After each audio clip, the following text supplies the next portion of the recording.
Hello, this is Barry O'Carroll from the Blanchardstown Europe Direct Information Centre, and I'm joined today by Patrick O'Riordan, who is the European Semester Officer and Economic Advisor at the European Commission representation in Ireland. So you're very welcome, Patrick, and thank you for agreeing to do this today.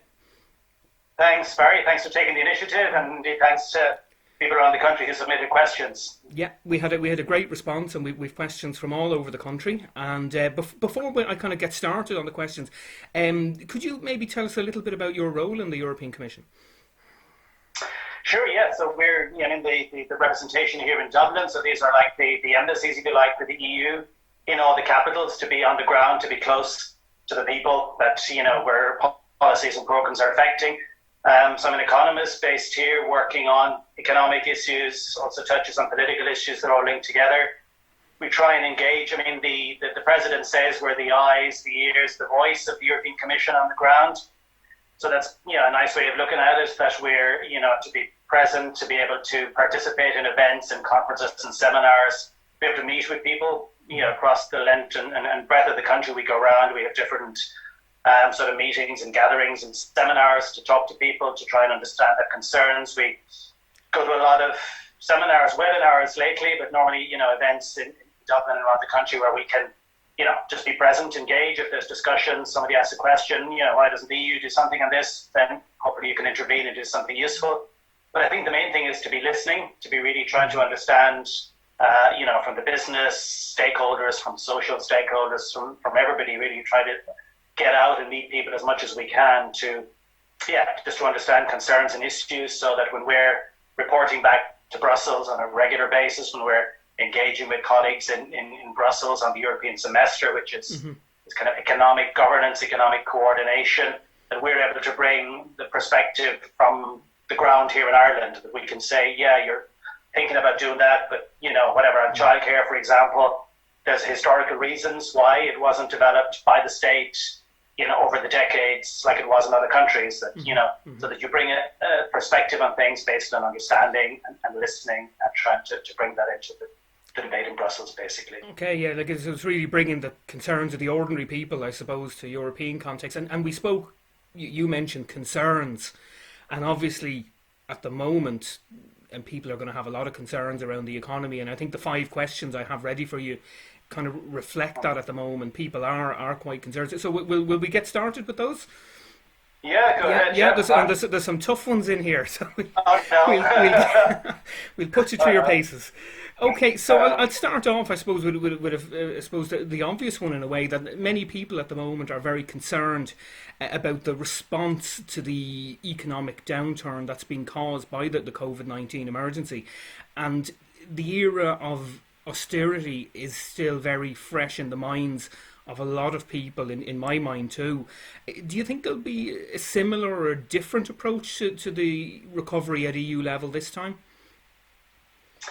Well, I understand the concerns. I mean, I appreciate that, but I do think that this is really, an unprecedented crisis that requires an unprecedented response. And I think that's, to be honest, that's really what you're seeing, what you're continuing to see across the board in terms of the actions being taken at EU level.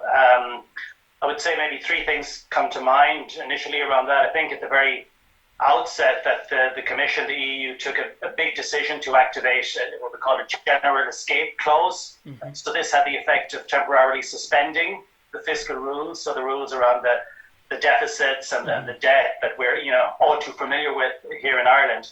They've been temporarily suspended to allow Ireland and all countries basically to do whatever it takes to address the crisis, but the immediate healthcare needs and the economic and social and all the other impacts of it, without having constraints imposed by Brussels, basically.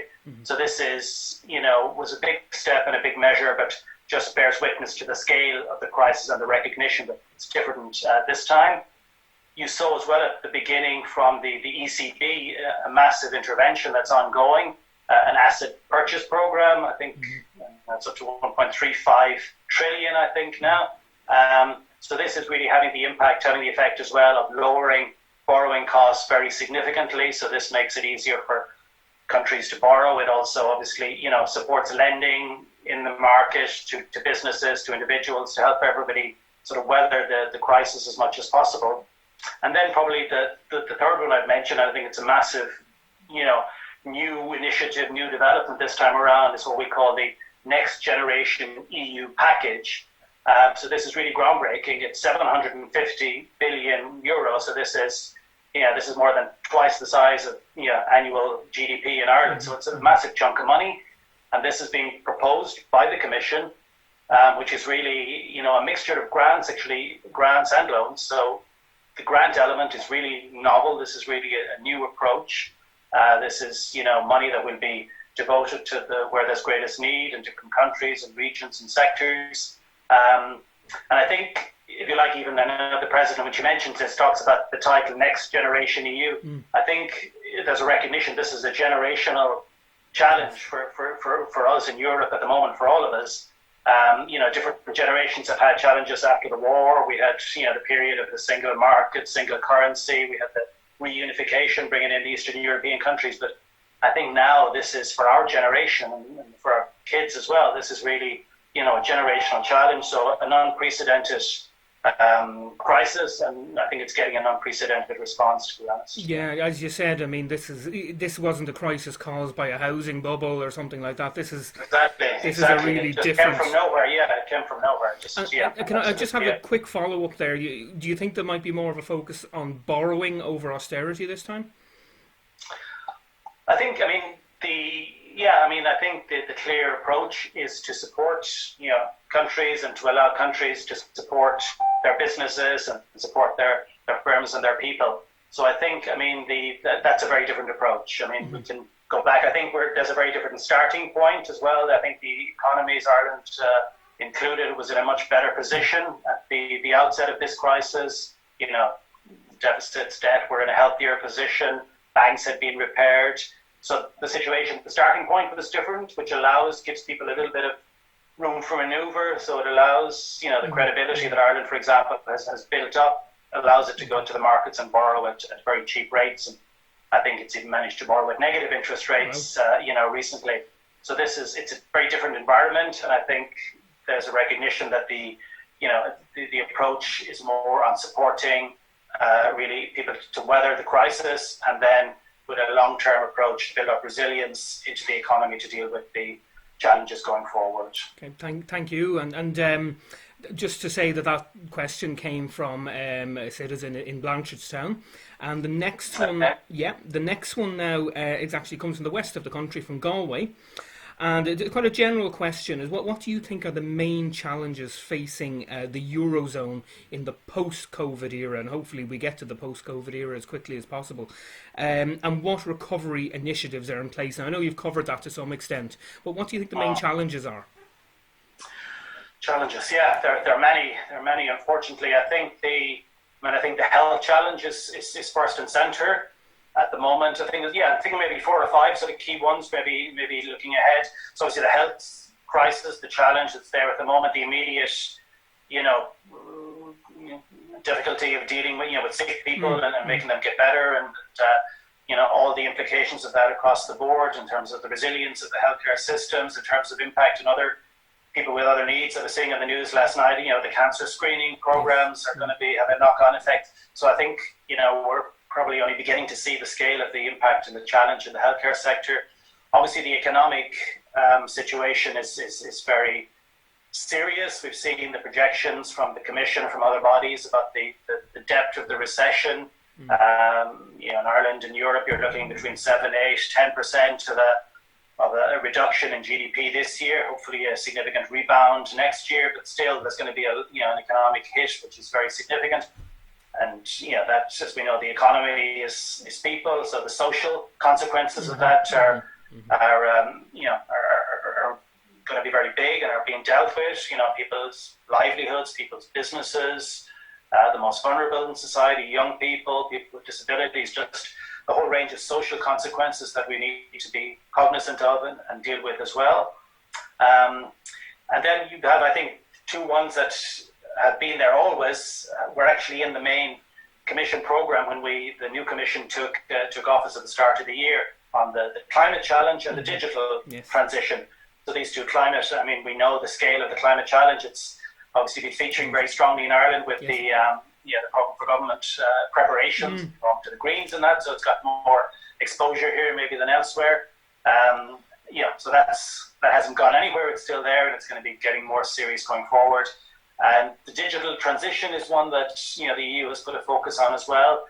Things are changing and happening so fast. We need to keep up with it. I mean, the fact that we're doing these things by Zoom, that we've all been able to more or less, work from home, even with interruptions from kids or whatever I know. over the crisis, is a bit of a revelation. So the digital agenda becomes more important than ever, I think. These are challenges. What's being done to deal with it? Indeed, as you said, I sort of touched on some of the big picture things that are happening. The Next Generation EU sort of program is probably big sort of thing. It's important maybe to realise this is also built upon the whole EU budget, which is the proposal from the Commission is 1.1 trillion euros over 7 years. So again, a massive huge numbers. Chunk of money.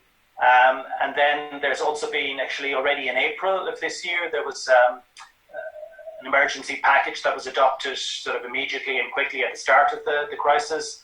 It was, I think, around 540 billion of supports. The main part of that was a program called SURE, which is to help those in workers in jobs, basically to allow them to remain in the jobs, and have been incorporated into some of the schemes that have been adopted at national level. So these, and this is all built on, the Commission agenda around, as I said, climate, digital, research, development, trade, building up the single market. All of these things remain valid and important to keep Europe competitive on a global scale. So I think, it's a whole sort of joined up suite of proposals that will need to be deployed to help us recover. And from what you said there, I mean, it seems like it's probably one of the biggest projects that the European Union is going to embark on, really, the recovery. So, I mean, the numbers are frighteningly large. But, I mean, as you say, unity, hopefully we're in it together, and, hopefully we'll weather the storm.